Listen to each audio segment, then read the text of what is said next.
8 বছরের একটি শিশু ধর্ষণের ঘটনা ঘটেছে। সেই ঘটনার পর থেকে কিন্তু যারা আসামি তাদের 4 জনকে আটক করেছে পুলিশ এবং তাদেরকে আদালতেও সোপর্দ করা হয়েছে।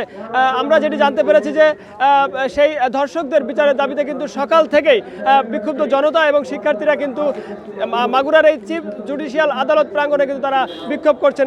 আমাদের বোন আসিয়ার ধর্ষকের বিচার চাইতে, তার যদি ফাঁসি না হয় আমরা এখান থেকে যাব না।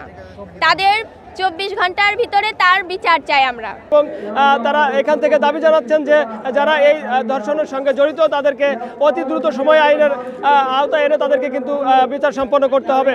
আমরা যেটি আসলে জানতে পেরেছি যে যে শিশুটি ধর্ষণের শিকার হয় সেটি হচ্ছে দুলাভাই বাড়িতে বেড়াতে এসে কিন্তু শিশুটি ধর্ষণের শিকার হয়। ধর্ষণের মতন এরকমের নিকৃষ্ট ঘটনা যেন আমার বাংলাদেশে আর না ঘটে। আমরা আমাদের সর্বোচ্চ নিরাপত্তা চাই। যেটি আইন শৃঙ্খলা বাহিনীর পক্ষ থেকে জানতে পেরেছি যে এই ঘটনায় কিন্তু বোনের বাড়িতে যে বেড়াতে এসেছিল যে শিশুটি 8 বছরের, তার স্বামী, ভাসুর এবং শ্বশুর শাশুড়িকে কিন্তু গ্রেপ্তার করেছে পুলিশ এবং তাদেরকে কিন্তু আদালতে সোপর্দ করা হয়েছিল। মর্মান্তিক অবস্থায় ঢাকায় সিএমএসে এখন ভর্তি আছে। আমরা তার হত্যা চেষ্টাকারী এবং ধর্ষণ যারা করেছে তাদের সকলের মৃত্যুদণ্ডের দাবিতে আজকে দৃষ্টান্তমূলক শাস্তি যাতে দেওয়া হয়, যার কারণে আমরা আজকে শাস্তি চাওয়ার কারণে আমরা আজকে মাগুরা জুডিশিয়াল ম্যাজিস্ট্রেট আদালতের সামনেই অবস্থান করছি।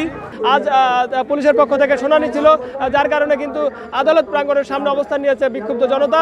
তারা একটাই দাবি করছেন যে এই ধর্ষণ কাজের সঙ্গে যারা জড়িত, নৃশংস কাজের সঙ্গে যারা জড়িত তাদেরকে আইনের আওতায় যেমন আনা হয়েছে তাদেরকে কিন্তু দ্রুত সর্বোচ্চ শাস্তি ফাঁসি কার্যকর করতে হবে, এমনটি তারা দাবি জানিয়েছেন।